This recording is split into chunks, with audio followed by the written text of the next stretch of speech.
December 24th, 2011, so Christmas Eve, 26-year-old Zazel Preston sat on her bed in her little apartment in Anaheim, California, and wrapped Christmas gifts for her children. Laying next to her was her newest addition to the family, a 7-week-old little boy. After wrapping her final present, Zazel hopped off the bed, she scooped up her little boy, and then she headed out into the living room where she met up with her husband and her 2 older children, aged 3 and 8, and then they all headed outside and went next door to celebrate Christmas Eve at a party with their neighbors. Early the next morning, so on Christmas Day, Zazel's 2 oldest children got up early and they rushed out of their bedrooms and they ran down the hallway into the living room where their parents were waiting for them on the couch along with their baby brother. The little girls squealed with delight and ran around the couch and took up spots right underneath the Christmas tree, and they grabbed their first present. And so the girls happily began tearing into the festive wrapping, and then after each of them had their brand new toy in hand, they turned around reflexively to show their parents. And then when the girls, they look at their mother and they show her the toys, she doesn't even react. They start yelling for their mom, "Hey mom, check it out, look at this new toy." Finally, the 8-year-old turns to William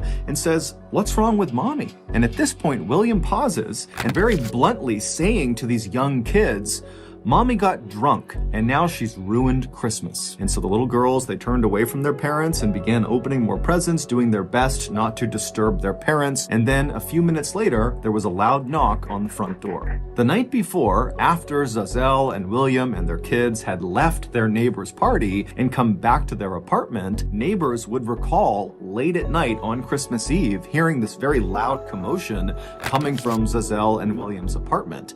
And then as the sun came up on Christmas Day, Zazel and William had made their way to the couch, waiting for their 2 oldest to wake up and come open presents. When their 2 little girls came out of their bedrooms and bombed into the living room to begin celebrating, only William was alive. Zazel had been beaten to death by William. And after he had beaten her to death the night before, he had dragged her into the living room, set her up on the couch to make it look like she was sitting, and then put sunglasses on her eyes in order to trick the children. And so all morning, she was dead the whole time. William realized his charade was not going to last because his kids were really keyed in to there being something wrong with their mother. And so that was when he got up and he called 911 and he told them that his wife had gotten drunk and fallen into a glass coffee table. And so she was hurt, and so a little bit later, the police and paramedics, they arrive, they go inside, and right away they can tell William is lying to them. There's more to this story than they're being told. And so ultimately, William would be convicted of second-degree murder, and he would be sentenced to 15 years to life in prison. As for Zazel's 3 children, they are now being looked after by her parents.